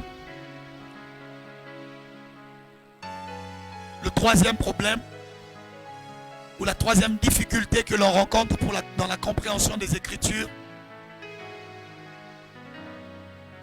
c'est l'histoire. L'histoire. Vous pouvez écrire l'histoire ou le contexte. L'histoire ou encore le contexte. Le contexte. C'est vrai que le contexte, ça risque de rejoindre un peu plus la culture, mais mettez l'histoire. Mettez juste entre parenthèses le contexte. Lorsque tu comprends le contexte d'un verset, tu comprends l'histoire qui est derrière. On appelle ça l'arrière-plan. Lorsque tu comprends l'arrière-plan historique, tu comprends mieux pourquoi tel a fait telle chose. Pourquoi Jésus a fait telle chose. Et les deux se mélangent à la culture parce que l'histoire, la culture découle de l'histoire. Alléluia. La culture découle de l'histoire. Lorsqu'on vient poser à Jésus la question, cette femme a été prise en flagrant délit. La loi de Moïse dit qu'il faut qu'on la lapide. Qu'est-ce que toi tu dis? Pourquoi est-ce que Jésus ne dit pas ne la lapidez pas? Pardonnez-la simplement. Tu ne vas pas comprendre pourquoi est-ce qu'il ne le dit pas si tu ne connais pas l'histoire, si tu ne connais pas le contexte. Si tu comprends le contexte, tu comprends pourquoi est-ce qu'il ne pouvait pas dire ne la lapidez pas. Parce que s'il osait dire ne la lapidez pas, on allait l'accuser chez les Romains. S'il osait dire ne la lapidez pas plutôt, on allait l'accuser dans la loi de Moïse. Parce que Moïse ordonnait qu'on la lapide. Mais s'il disait, d'accord, lapidez-la comme Moïse a dit de la lapider, on allait l'accuser chez les Romains parce que les Romains ne permettaient pas une exécution qu'eux n'avaient pas autorisée. C'est comme ça que c'était un piège parce que s'il disait, faites ça, on l'accuse dans la loi de Moïse, on dit qu'il est venu pour contredire Moïse. S'il dit ne faites pas ça, on l'accuse chez les Romains. Et vous voyez un peu pourquoi est-ce que l'esprit de sagesse qui habitait Jésus lui donnait les réponses exactes. C'est comme ça qu'il est obligé de leur répondre que celui qui n'a jamais péché lance la première pierre et voilà. Et c'est fait. Alléluia. Alléluia. Tout ça, tu le comprends en comprenant l'histoire. C'est quoi l'histoire? Dans quel contexte nous sommes? Et la plupart des paraboles de Jésus, vous ne pouvez pas le comprendre si vous ne comprenez pas l'histoire ou le contexte dans lequel ils sont. Un homme descend de Jérusalem à Jéricho. On a l'impression que c'est en un jour. Je parle encore de géographie là. Mais ça lui a pris beaucoup de temps. Pourquoi est-ce qu'il fait ça? Pourquoi est-ce qu'il fait ça? La plupart des révélations que nous avons, on peut juste les appeler des illuminations. Parce qu'en réalité, ce n'est qu'une illumination de la connaissance. Voilà pourquoi parfois tu peux crier Réma. Mais en réalité, ce n'était qu'une connaissance qu'il t'a éclairé.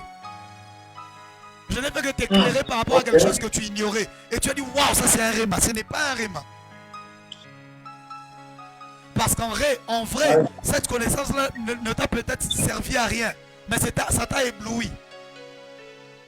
Et tu as dit, waouh. Alléluia. L'histoire est donc très importante. Comprendre l'histoire de chacun. Comprendre l'histoire. Lorsque tu prends un verset, tu veux commencer à le lire. Essaie de chercher un peu c'est quoi l'histoire qui est cachée derrière. Quelles sont les histoires qui sont cachées derrière. Quelles sont les choses qui ont été dites avant. Pourquoi est-ce que telle personne avait fait telle chose. Bon, je ne veux pas me perdre dans les exemples parce que si on commence avec les exemples, les gens vont commencer à crier Réma. et on va se perdre au lieu d'enseigner. Va toi-même chercher ça Avant. et tu vas commencer à enfanter maintenant des rémas et enfanter maintenant des illuminations. Dis avec moi, avance prophète. Et la quatrième difficulté, l'une des plus importantes aussi d'ailleurs, la quatrième difficulté que l'on a pour comprendre les Écritures. Nairobi, ne vous inquiétez pas, lorsque nous viendrons, on va entrer dans les choses de l'esprit. Aujourd'hui, je vous enseigne. Avance, La quatrième avance, difficulté que l'on a lorsqu'il faut interpréter la Bible, lorsqu'il faut comprendre la Bible, la quatrième, c'est la langue. Et c'est là que je vais rester pendant quelques minutes. C'est la langue. La Bible n'a pas été écrite en français. La Bible n'a pas été écrite en français. La Bible n'a pas été écrite en anglais. La Bible n'a pas été écrite, je ne sais pas en quelle langue. Quand je parle de la langue, je parle de deux choses. Pour comprendre la Bible, déjà, il faudrait que tu maîtrises la langue dans laquelle tu es en train de la lire. La première chose, c'est ça. Il y a des gens, tu sais que tu n'es pas très fort en français. Tu es calé en Swahili. Pourquoi tu ne lis pas ta Bible en Swahili, puis tu la comprends bien et puis tu vas venir juste retranscrire en français pour nous prêcher? Parce que Aïe. quand tu ne maîtrises pas les subtils, certaines subtilités de la langue française qui sont utilisées. Il y a beaucoup de figures de style dans la langue française qui sont utilisées dans les Écritures. Les périphrases, toutes ces figures de style que vous connaissez, tout ça sont utilisés dans les Écritures. Si tu ne les maîtrises pas, bah, tu ne vas rien comprendre. Pourquoi est-ce qu'on met la juxtaposition, la virgule, ceci, cela? Pourquoi est-ce qu'on met ceci? Pourquoi est-ce qu'on met cela? Si tu ne maîtrises déjà pas ça, tu ne vas pas comprendre le verset que tu lis. Parce que tu dois au minimum, la première chose, maîtriser la langue dans laquelle tu es en train de lire. C'est comme ça qu'on entend des bêtises. Vous savez, les premières bêtises qu'on entend de la Bible ne viennent même pas d'abord de tout ce que je viens de citer en haut, mais d'abord de la compréhension de la langue. Tu vois vraiment une phrase là, la personne a compris ça à gauche alors que la phrase est à droite. C'est la première des choses. Pourquoi? Il la lisait en français. Au lieu de la lire peut-être même en lingala, si c'est le lingala qu'il maîtrise. Le problème, c'est le complexe, je ne sais pas c'est quoi. Mais apprenez à lire la Bible dans la langue que vous maîtrisez. Tu viens à peine de commencer à apprendre l'anglais. Tu vas toi commencer à lire la Bible en anglais, l'interpréter en anglais et la prêcher en anglais. Papa. Surtout l'anglais là de King James. Avec les fous et les vies. Avance, prophète. Alléluia. Et tu vas apprendre l'anglais de King James. Tu sais même pas ça, il voulait dire you ou bien he. Maintenant, il a mis vie pour. Alléluia. Alléluia. Et les gens se perdent comme ça. Les gens racontent des bêtises comme ça parce que simplement, ils ne maîtrisent même pas la langue dans laquelle ils sont en train de la lire. Frères et sœurs, de grâce, lisez la Bible dans la langue que vous maîtrisez le plus. Lisez la Bible dans la langue que vous maîtrisez le plus. N'allez pas vous embrouiller dans des choses compliquées. Lis, tu maîtrises et puis tu retranscris. Lisez la Bible dans la langue que vous maîtrisez le plus. Et si vous ne maîtrisez pas très bien n'importe quelle langue, allez, reprenez des cours de français. Si vous avez raté les cours de français à l'école, allez prendre des cours de français et ensuite venez nous prêcher la Bible.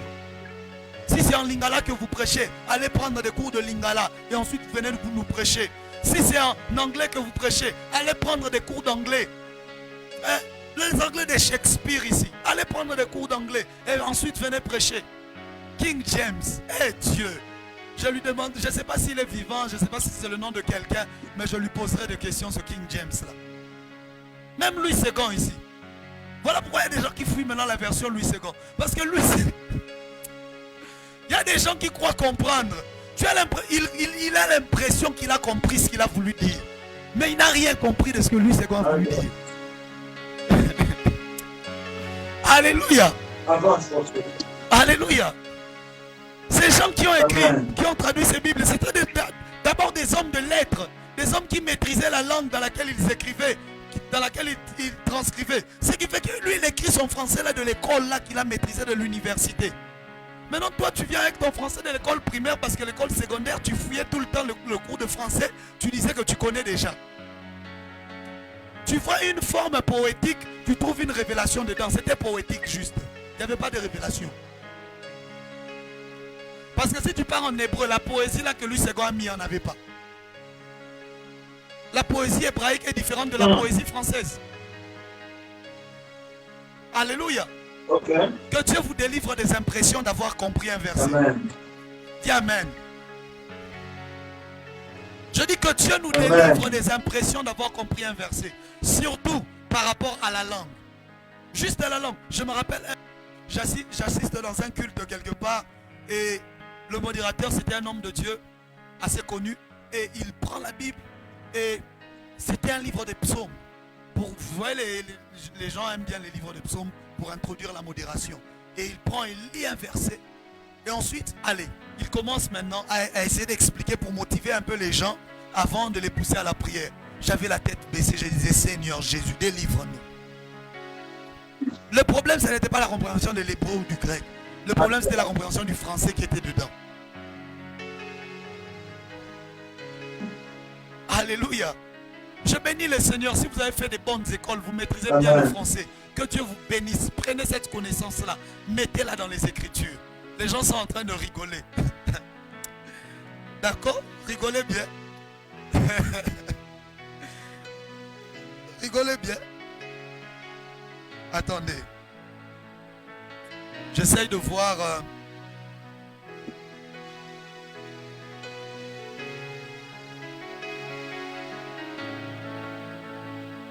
Est-ce qu'on est toujours en direct? Faites-moi signe.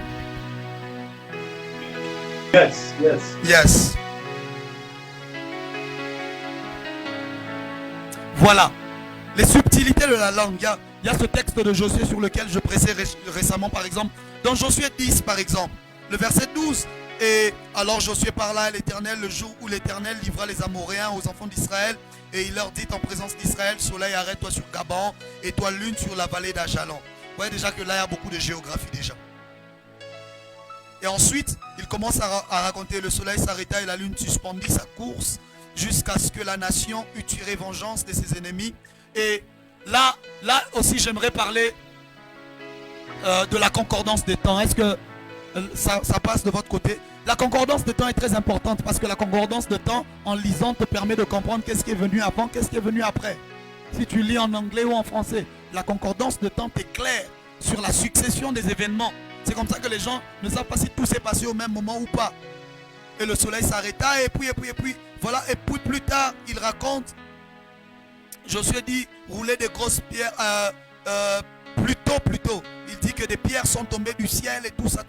Et vous ne savez pas, les pierres sont tombées avant que le soleil ne s'arrête ou après que le soleil ne s'arrête, parce que dans les livres de Josué, c'est dans un ordre différent.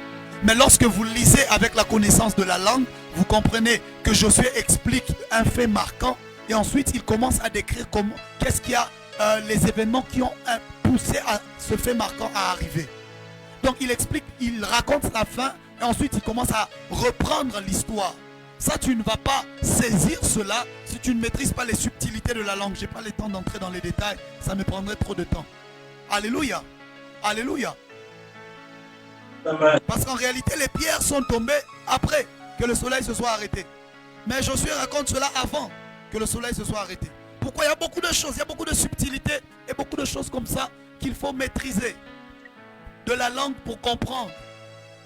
Pour comprendre que pour le besoin de l'histoire, il a fait ceci. Pour le besoin de la beauté de l'histoire, il a fait cela. Il a mis une conclusion avant et ensuite il a mis l'explication. Le verset qui vient avant, donc voilà. Ça, c'est la langue dans laquelle vous lisez. Troisièmement, ou bien je suis toujours dans la langue.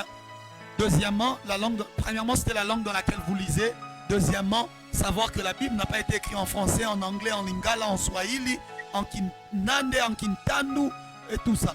La Bible n'a pas été écrite dans toutes ces langues. Donc même si tu manies bien ton vocable et ta rhétorique, la Bible n'a pas été écrite dans ta langue.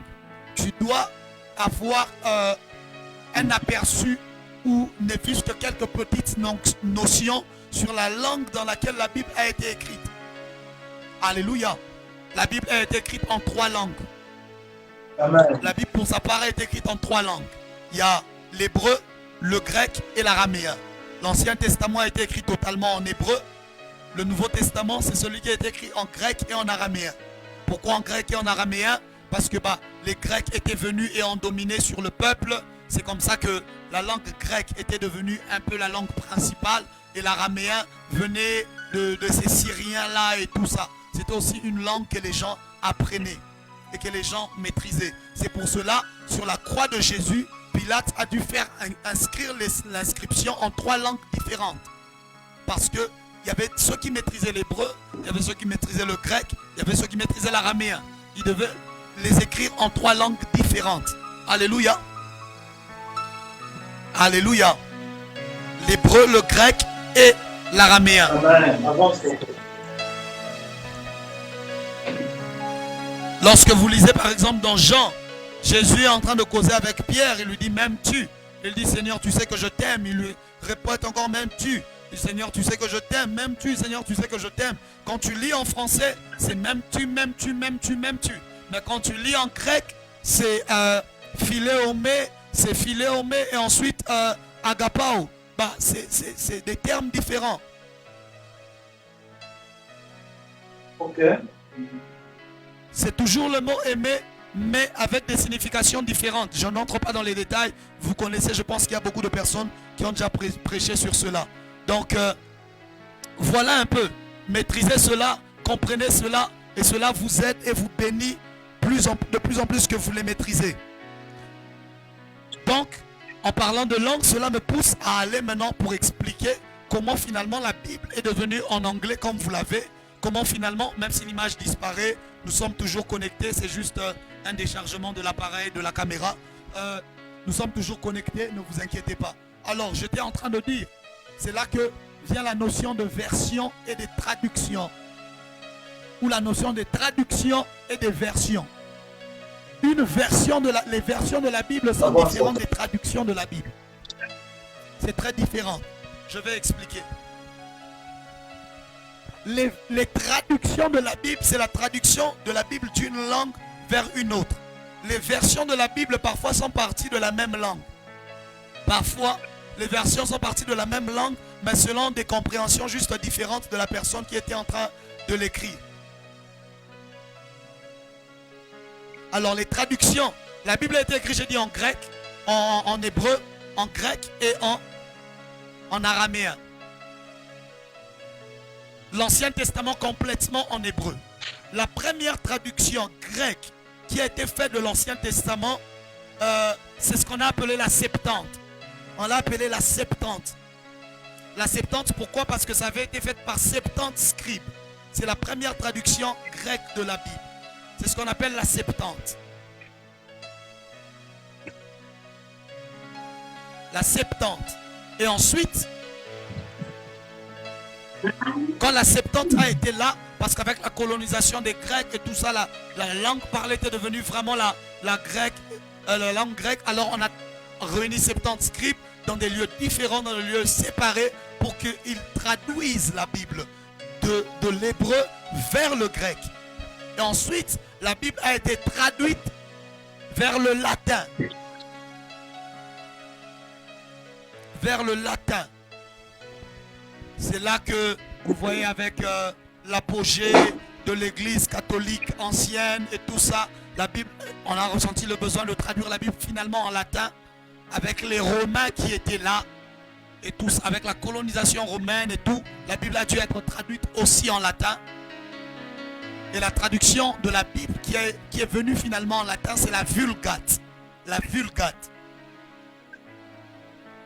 La Vulgate. Okay. La Vulgate. Et c'est parfois de la Vulgate que la plupart des versions que nous avons ont finalement découlé. Parce que parfois les gens ne maîtrisaient même pas le grec en question et tout ça. Alors ils partaient de la Vulgate pour traduire. Dis avec moi, avance prophète. Donc ce sont les traductions, je suis en train de dire. Je vous ai déjà parlé de 2 ici. J'ai parlé de la Septante. J'ai parlé de la Vulgate. Et j'ai parlé de quoi d'autre? La Bible hébraïque. Ça c'est la Bible d'origine. Et comme ça, il y a eu d'autres traductions de la Bible encore. Mais ensuite, nous avons maintenant eu des versions. La version Louis II, c'est 1900 quelque chose. Donc, c'est vraiment pas parmi les premières versions de la Bible en français que nous avons. Les premières traductions en français de la Bible fut la Bible historiale de Guyard des Moulins en 1297. Vous voyez, là, Louis II peut-être n'est pas né. Même pas peut-être, il n'est pas né. La première traduction complète de la Bible en français à partir du latin, donc à partir de la Vulgate, comme je le disais, fut celle de Lefèvre d'Étaples en 1528. Ensuite, il y a eu les Osterwald et tout ça. Donc, ce sont souvent quand les gens disent une version proche de l'original, ce sont simplement les anciennes versions là qu'ils partent essayer de lire. Ce sont simplement les anciennes versions qu'ils essayent de lire, les anciennes traductions qu'ils essayent de lire. Et les versions, ce sont celles que nous avons aujourd'hui. Louis II, King James en anglais. Tous sont partis de pratiquement la même, de la Vulgate. Presque tous sont partis de la Vulgate. Les King James, les Louis II, la Colombe, Thompson, la Bible avec des with emphasis, la version de Alfred Cohen, Parole vivante, c'est ça Alfred Cohen, Parole de vie, Semeur, la Bible du... Il y a toutes ces Bibles-là que vous connaissez. Et chacune de ces Bibles, ces versions sont juste venues de toutes ces du découlement de ces traductions et des personnes, des théologiens différents qui ont commencé à traduire cela. Alors, s'il vous plaît, la version MacArthur de la Bible n'existe pas. Les gens aiment bien dire j'utilise la Bible, la version MacArthur. La version MacArthur de la Bible n'existe pas. C'est la version Louis II avec les commentaires de MacArthur. C'est la version Louis II avec les commentaires de Scofield. La Bible Scofield n'existe pas. La version Scofield de la Bible n'existe pas. C'est la version Louis II avec les commentaires de Scofield. Et pour les prédicateurs, j'utilise quelle version mon cher? J'utilise MacArthur. La version MacArthur, c'est pas une version. Et les hommes de Dieu, on aime bien l'intimidation. Alléluia. Et donc parfois lorsque tu es en train de faire ton étude biblique, pour comprendre les Écritures, les enfants lisent la Bible, les adolescents méditent la Bible et les adultes l'étudient. Si tu es encore à la lecture de la Bible, ne t'étonne pas de ne pas avoir de révélations. Les révélations commencent quand tu commences à méditer la Bible. Mais la méditation de la Bible vient maintenant pour toi-même d'abord. Mais l'étude de la Bible fait de toi maintenant un enseignant. Voilà pourquoi lorsque tu es prédicateur, arrête de lire la Bible simplement. Lorsque tu es appelé à prédicateur, quitte même la dimension de la méditation. La dimension de la méditation peut te servir pour l'exhortation des gens, c'est bon. Parce que tu partages ce que tu as compris. Mais lorsque tu veux monter dans des dimensions élevées de la compréhension des Écritures et de la compréhension des mystères de Christ, tu es obligé d'entrer maintenant dans l'étude de la Bible, où tu commences à étudier profondément chaque thème. Mes fils me connaissent très bien. Moi, je peux passer un temps, je ne fais qu'étudier certains thèmes dans les Écritures, essayer de comprendre, essayer de creuser. À un moment, j'étudie les guérisons bibliques, à un moment, j'étudie ceci. Et quand je veux venir, je te presse sur cela en ayant étudié au préalable. À un moment, j'étudie les autels, j'étudie. Et là maintenant, c'est l'étude. De la même manière que tu étudies à l'école avec des devoirs et des questions, là, tu plonges tes regards et tes yeux dans les Écritures. Là, ce n'est même pas la révélation. Mais tu ne fais qu'étudier. Tu ne fais qu'accroître la connaissance. Et quand ta connaissance est accrue, la révélation tombe. Alléluia. Quand ta connaissance est accrue, la révélation tombe. C'est comme ça que l'histoire j'aime bien cette histoire. Ça, c'est une connaissance et une révélation que j'ai reçue récemment. L'histoire des 10 vierges. Les 10 vierges, c'est qui les 10 vierges? Les 10 vierges, ça représente je ne sais pas quoi. Tout le monde représente les 10 vierges comme ils veulent. Les sages, les folles, tout. Mais pour comprendre cela, dans la culture des enfants d'Israël, rentrer dans la culture du mariage des enfants d'Israël, comprendre qu'au mariage, un peu comme chez nous, il y avait toujours des demoiselles d'honneur qui accompagnaient la mariée. Ainsi donc, les 10 vierges est composé de 9 demoiselles d'honneur et une mariée. Parmi les 10 vierges, c'est donc 9 demoiselles d'honneur et une mariée. Et pourquoi est-ce qu'elles étaient obligées d'avoir des lampes? Qu'est-ce que Jésus est en train de raconter? Jésus, quand il raconte ces choses, il raconte cela à des gens qui comprennent ce qu'il veut dire. Parce qu'il y a des gens qui connaissent la culture. Parce que dans la culture juive, la fête commençait dans la famille de la femme, ensuite se terminait finalement dans la maison de l'homme. Mais les demoiselles d'honneur et l'épouse devaient attendre que l'homme vienne les prendre au milieu de la nuit. C'est comme ça qu'on dit l'époux vient. Bon, je ne vais pas entrer dans cette révélation aujourd'hui. Et finalement, on se rend compte que voilà, il y a 5 qui étaient folles parce qu'elles n'avaient pas de lampe. Parce qu'elles devaient garder les lampes allumées. Les lampes allumées servaient à quoi? Servaient à reconnaître si c'était vraiment les... Pourquoi? Parce que tous se rappellent de l'histoire et de l'erreur de Jacob qui est resté avec Léa parce qu'il n'avait pas su reconnaître si c'était Léa ou si c'était Rachel. C'est pour ça qu'il devait garder des lampes allumées. Donc c'est un peu tout ça. Et au final, on reste avec 5 vierges. 5 vierges qui sont composées donc de l'épouse et de 4 demoiselles d'honneur. Épouse et 4 demoiselles d'honneur. C'est là maintenant que tu peux commencer ton interprétation. Donc tu commences l'interprétation en ayant compris qu'une vierge c'est l'épouse et les 4 autres sont les demoiselles d'honneur. Là, tu commences maintenant l'interprétation. Avant d'avoir connu ça, ne commence pas à interpréter. Tu vas raconter des bêtises. Dès que tu as compris cela, tu comprends que l'épouse et les demoiselles d'honneur forment le nombre de 5. Mais normalement, il y a 5 ministères. Or, l'épouse est déjà au milieu. Et ça ne fait que 4 demoiselles d'honneur. Ça fait 4 ministères qui s'occupent de l'épouse. Christ, ça fait 4 ministères. Donc il manque un 5e ministère qui n'est pas là. On retrouve là donc l'évangéliste, le pasteur, le docteur et l'apôtre. Où est passé le prophète?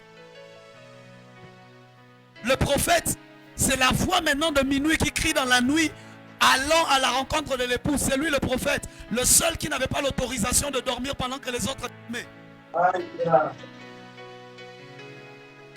Donc le problème dans cette parabole n'a jamais été le sommeil.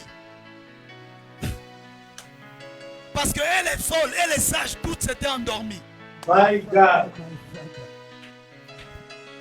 Ok.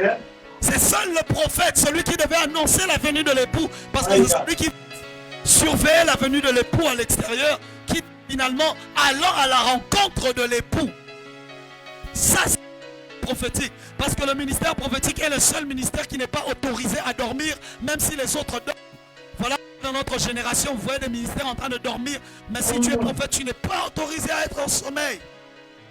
C'est le ministère du réveil spirituel. C'est le ministère des derniers temps. C'est le cri de minuit. C'est la voix de minuit. Voilà pourquoi le message de l'évangéliste, c'est l'amour de Christ. Mais le message du prophète, c'est le retour de Christ. Donc voilà, ça je te donnais juste une explication. Par exemple, par rapport à la culture et tout ça, et à la langue même d'une parabole pour que vous compreniez un peu mieux. Si on entre aussi dans la parabole du sémeur, ça sera terrible ici. Si on entre aussi dans la parabole du bon samaritain, ça sera terrible. Et il y a beaucoup de paraboles comme ça que les gens croient avoir compris mais qui n'ont rien compris.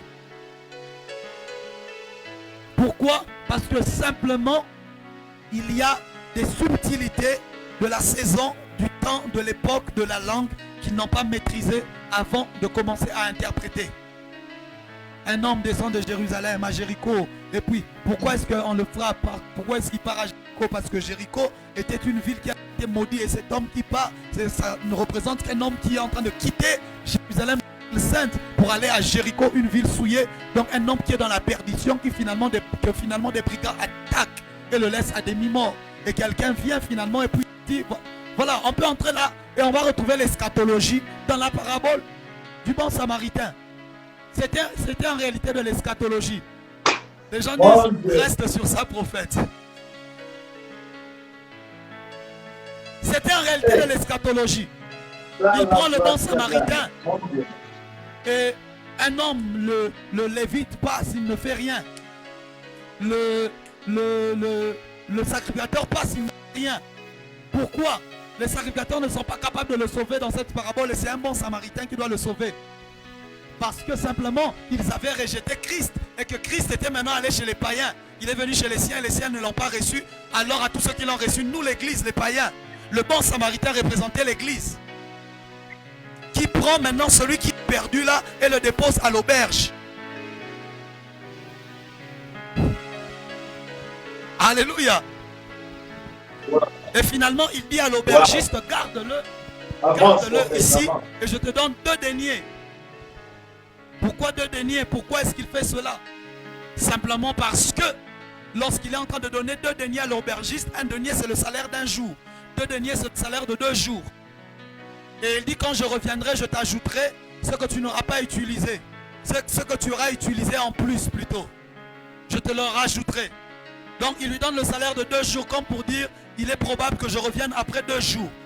C'est simplement Christ qui disait que je reviens après 2000 ans. Car devant Dieu, un jour est comme 1000 ans, 1000 ans est comme un jour. Okay. Mais je laisse le pécheur entre les mains de l'église. Donc le bon samaritain dont il s'agit représente l'église, mais représente par-dessus tout Christ. Et l'aubergiste, c'est l'église à qui Christ laisse le païen.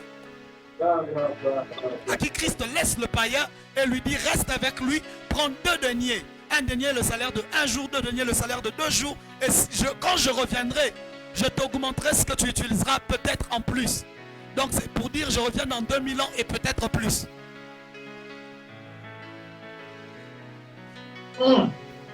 Mais si tu ne connais pas la monnaie, si tu ne connais pas le salaire minimum fixe d'Israël, SMIC, c'est comme ça qu'on appelle ça au Congo. Si tu ne connais pas le salaire minimum fixe journalier, tu ne peux pas comprendre tout cela.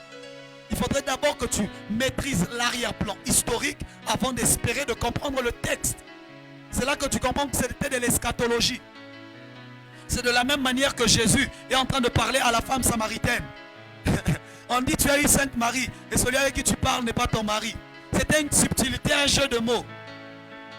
Et celui avec qui tu es en ce moment n'est pas ton mari. Les gens imaginent que c'est quelqu'un qui est à la maison. Non, Jésus disait moi je ne suis pas ton mari.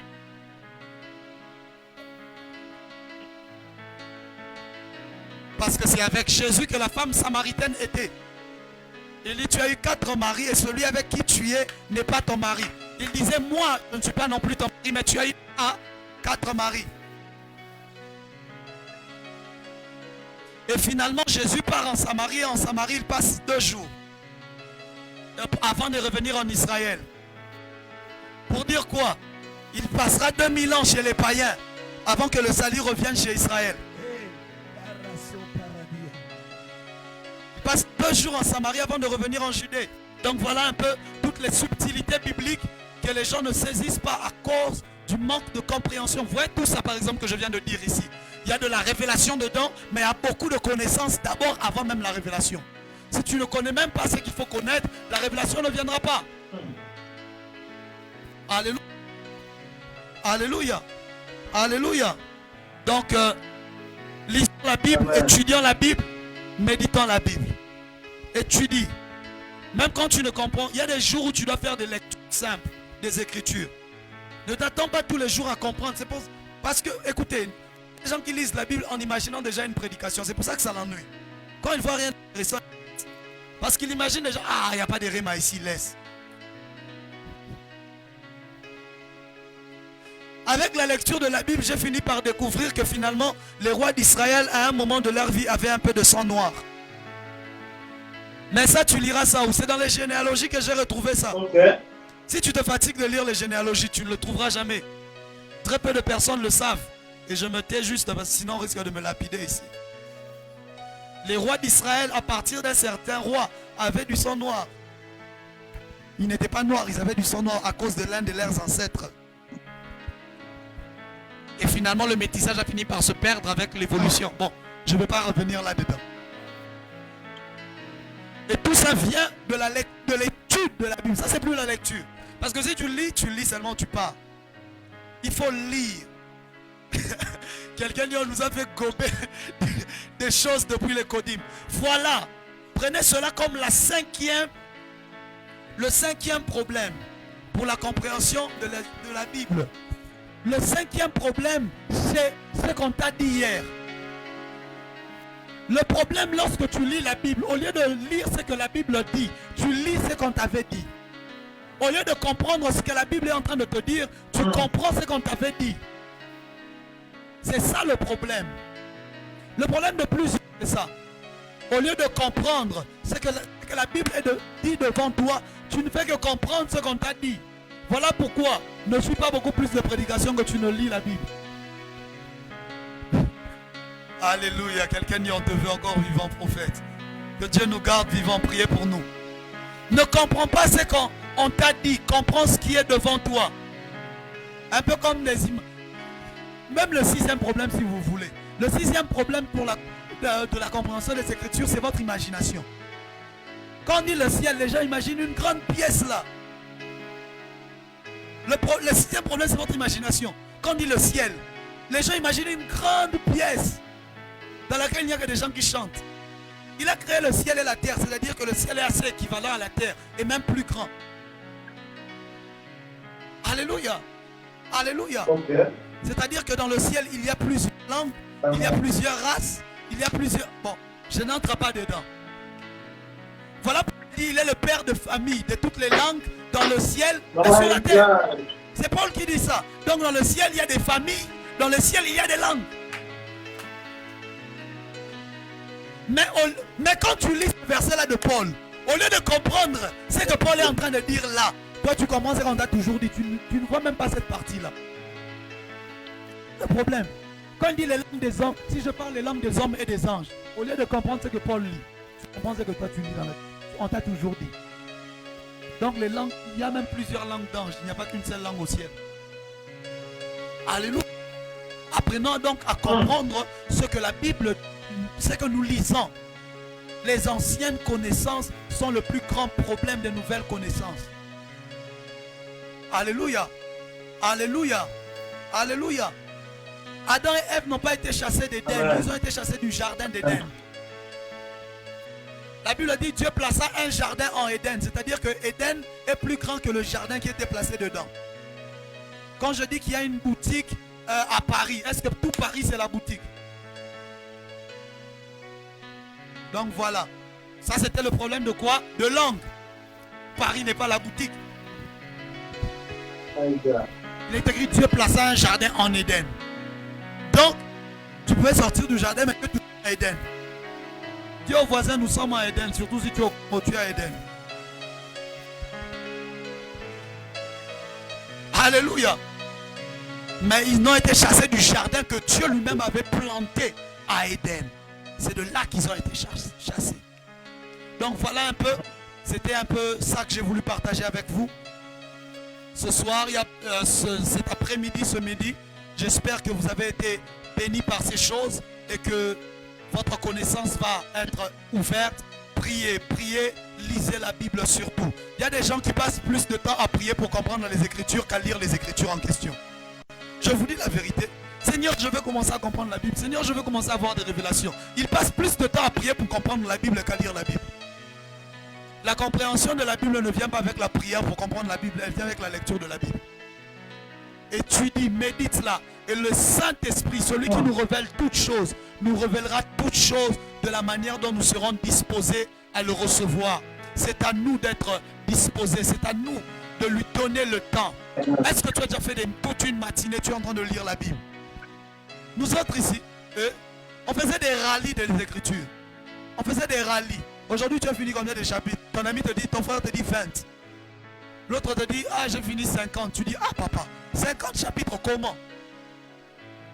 Pourquoi? Parce que parfois, tu commences le matin, tu finis à 16h, tu ne faisais que lire la Bible. Tu ne cherches pas d'abord d'explication particulière. Tu lis d'abord pour ta connaissance. Parce que dès que tu as une connaissance globale, tu as la capacité de mieux comprendre ce qui est singulier. La connaissance globale donne plus d'explications sur le singulier. C'est comme ça que tu auras la facilité de comprendre que le verset de Genèse a été expliqué par le verset d'Ésaïe. Pourquoi? Tu dois d'abord avoir lu Genèse et Ésaïe. Tu ne comprendras, tu ne pourras jamais faire le lien entre Genèse et Ésaïe si tu n'as jamais lu les deux. Alléluia. Alléluia. Tu ne feras pas de lien entre Matthieu et Apocalypse, entre Jude et Apocalypse, entre Marc et Philippiens, entre 2 Rois et Sophonie si tu n'as jamais lu les deux. Voilà pourquoi tu dois lire la Bible du début à la fin. Il y a un frère qui a été choqué une fois. Il est allé voir le pasteur Jacques-André Verneau. Oh, un homme qui m'a béni. J'ai grandi dans les églises de la bande. Et pendant l'entretien, le pasteur Jacques-André Verneau lui pose la question: as-tu déjà lu la Bible de Genèse à Apocalypse? Et il lui répond: non, non, non, pasteur, j'ai jamais lu. Il dit: et tu dis que tu es chrétien. Vous ne pouvez pas dire que vous êtes chrétien, vous ne maîtrisez pas votre livre. Si tu n'as jamais lu la Bible de Genèse à Apocalypse, à partir d'aujourd'hui commence. Commence à Genèse, ne saute aucune généalogie. Je répète, ne saute aucune généalogie. Je le dis bien, ne saute aucune... Non, non, non, non, tu n'as pas entendu. Ne saute aucune généalogie. Ne viens pas nous mentir que tu as lu toute la Bible parce qu'en ayant sauté des généalogies, c'est plus toute la Bible. Ça te donne une fierté, ça te donne une grandeur d'esprit. Ton esprit s'ouvre un peu plus. Et le Saint-Esprit est heureux.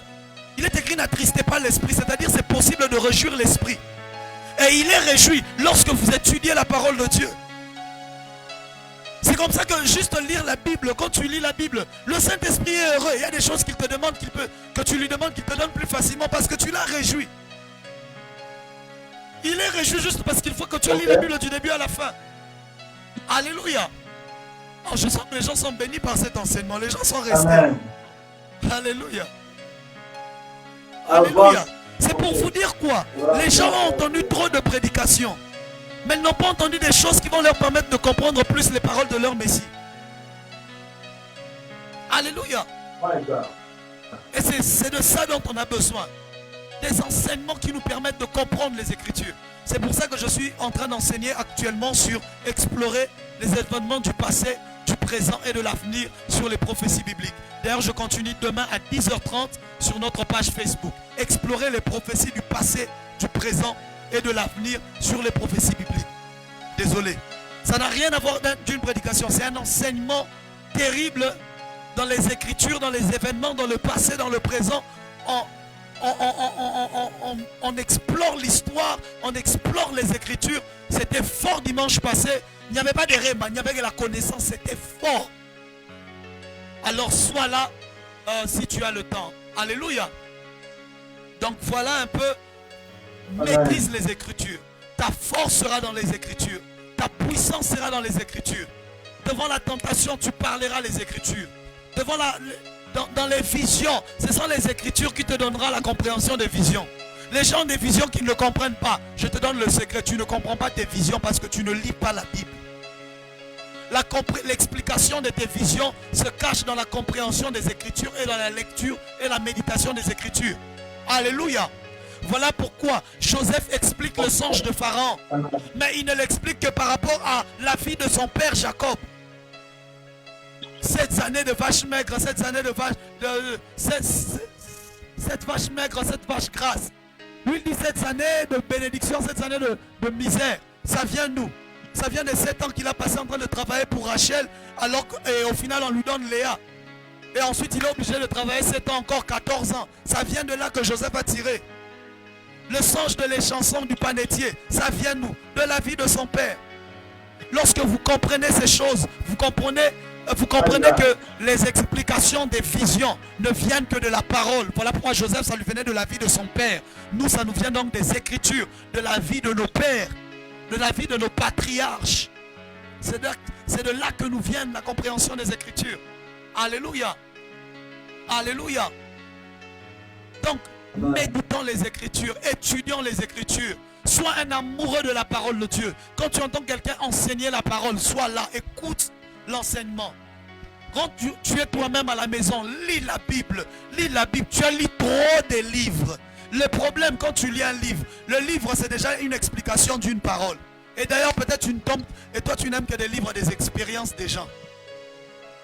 Maintenant tu vas comprendre la Bible quand tu connaîtras les histoires des gens, mais tu ne connaîtras rien de la parole de Dieu. Ainsi lorsque les gens ouvrent leur bouche, tu ouvres ta bouche mais tu sens que les mots ne veulent pas sortir. Tu commences à nous raconter ce que tu avais fait hier. Pourquoi? Il n'y a pas de parole. C'est vide de sens.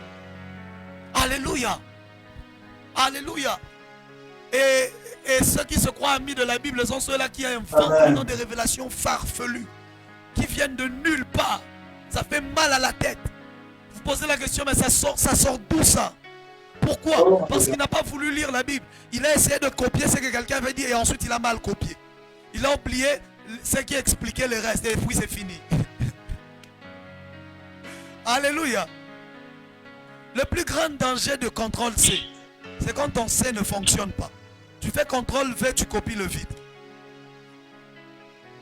Alléluia. Dis avec moi, avance prophète. Amen. Avance prophète. Quand tu veux lire des livres, lis des livres d'études des Écritures. Lis des livres qui t'expliquent les Écritures.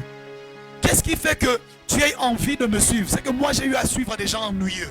Des gens que tu ne suivras jamais. Alléluia.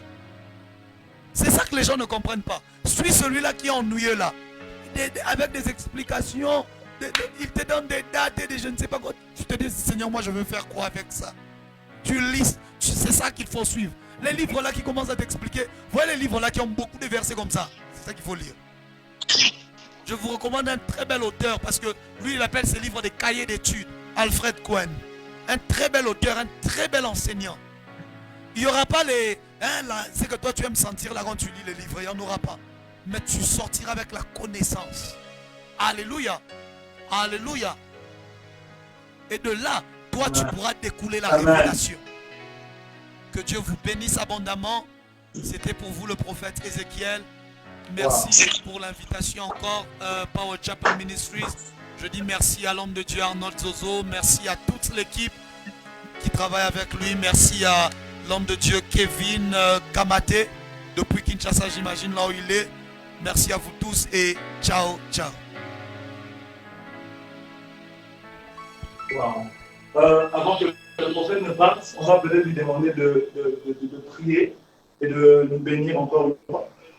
J'aimerais que le prophète, il a vraiment enseigné ce soir, mais avant qu'il ne parte, j'aimerais vraiment lui demander de faire juste une prière, de bénir tous ceux qui sont en direct, mais aussi de bénir l'œuvre qui est en train de se tenir au Kenya. J'aimerais vraiment que le prophète le fasse, qu'il arrose.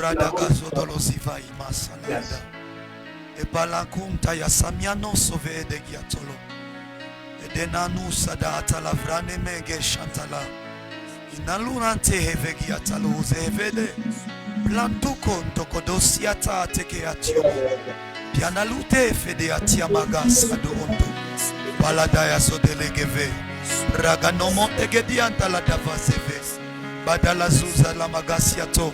Je prie pour toi qui étais dans ce live. Je décrète et je déclare que Dieu t'ouvre la connaissance, que Dieu t'ouvre l'intelligence. Je prie pour des ouvertures d'intelligence ce soir par rapport à la compréhension des Écritures. Je décrète et déclare que tu ne comprendras plus ta Bible comme auparavant, mais tu la comprendras avec clarté et avec précision au nom de Jésus. Il est écrit, donne-moi la sagesse selon ta promesse. Je prie que selon la promesse qu'il a faite de nous accorder la sagesse, que le Seigneur te donne une sagesse illuminée par rapport aux Écritures. Il est écrit que celui qui manque de la sagesse, qu'il la demande à Dieu, qu'il la donnera. Il ne s'agit pas d'une sagesse des hommes, mais d'une sagesse d'en haut. Je prie, je décrète, je déclare, je prophétise que Dieu te donne une sagesse surnaturelle, une sagesse élevée, qui te donnera de l'avance par rapport à la compréhension des Écritures, de l'avance sur ta génération, de l'avance sur ton monde. Tu saisiras les paroles de ton maître, tu saisiras les paroles de ton Seigneur, et plus rien ne te sera caché. Au nom de Jésus, c'est que les autres ne comprendront pas. Toi, tu les comprendras. Car cette parole sera ta force. Cette parole sera ta puissance. De cette parole découlera le surnaturel dans lequel tu opéreras. De cette parole découlera le prophétique dans lequel tu opéreras. De cette parole découlera la guérison dans laquelle tu opéreras. Je dis dans le nom puissant de Jésus. Je dis dans le nom puissant de Jésus, tu seras semblable à une maison bâtie sur le roc. Lorsque les intempéries viendront, lorsque les problèmes viendront, tu seras semblable à la montagne de Sion. Tu ne chancelleras point parce que tu seras bâti sur les fondements de la parole de Dieu. Je le décrète et je le déclare au nom puissant de Jésus. Que ta vie soit bénie. Que ta destinée soit bénie et que les promesses de Dieu écrites dans les Écritures s'accomplissent en ta faveur les unes après les autres, pourvu que tu les connaisses au nom de Jésus. Je te bénis, je bénis ton lendemain, je bénis le ministère Power Chapel. Je prie, je décrète et je déclare qu'une expansion se fasse, qu'une ouverture se fasse, que la crainte de Dieu soit le siège de toutes choses, que la pureté soit le siège de toutes choses. Je refuse de scandale dans ce ministère. Je dis, je refuse des scandales dans ce ministère. Tout celui qui viendra avec des intentions de détruire et de diviser, je le chasse comme un apôtre du Seigneur dans le nom de Jésus. Dans le nom de Jésus, je décrète et je déclare que personne, le diable, les portes des séjours de mort ne prévaudront point contre Power Chapel. Mais il fleurira, il s'élèvera, il montera très haut. Sera une bénédiction pour Nairobi, sera une bénédiction pour le Kenya. Dans le nom de Jésus, je déclare que les leaders sont couverts, protégés par l'onction et par le sang, de telle sorte que Jézabel ne pourrait les atteindre au nom de Jésus. Ils sont au Kérite, ils sont chez la veuve de Sarepta, ils sont dans le secret, protégés, et le diable ne pourra point les atteindre. Je les protège par les ailes de l'Éternel, je les protège au nom de Jésus. Je décrète que rien de ce qui est de l'ennemi ne réussira à les atteindre.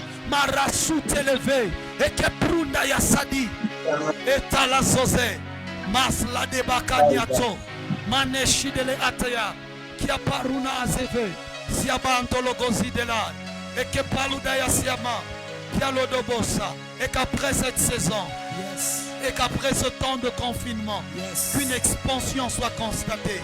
Qu'une expansion soit constatée. Je prie pour que Christ soit au centre de toutes choses. Je prie pour que les déclarations de la parole de Christ produisent des fruits évidents. Que les témoignages ne manquent pas. Que les miracles ne manquent pas. Qu'il accompagne sa parole lui-même par des signes, des prodiges et des miracles. Dans le nom de son saint serviteur Jésus, nous avons ainsi prié et déclaré. Amen. Amen, amen, amen. Wow.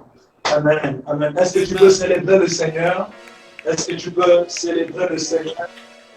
Est-ce que tu peux célébrer le Seigneur? Wow. Merci beaucoup, homme de Dieu. Merci beaucoup, prophète. Merci beaucoup de nous avoir honorés par votre présence et d'avoir enseigné. Je sais personnellement que votre carnet est suffisamment chargé, mais vous avez pu vous libérer pour ce soir. Je vous suis infiniment reconnaissant et nous prions que le Seigneur continue de marcher avec vous. Alors pour vos offrandes, les informations sont sur la page. Pour vos offrandes, pour ceux qui utilisent un PESA, vous pouvez utiliser un PESA ou bien un PESA Global et aussi PayPal. Pour ceux qui veulent faire des transferts bancaires, écrivez-nous en inbox et nous vous enverrons toutes les coordonnées. Mais aussi pour ceux qui veulent faire une séance particulière dans la vie du prophète et ceux qui veulent sceller tout ce qui a été libéré ce soir, écrivez-nous aussi en privé et nous allons vous donner toutes les coordonnées pour s'aimer ce moment vous allez s'aimer votre offrande.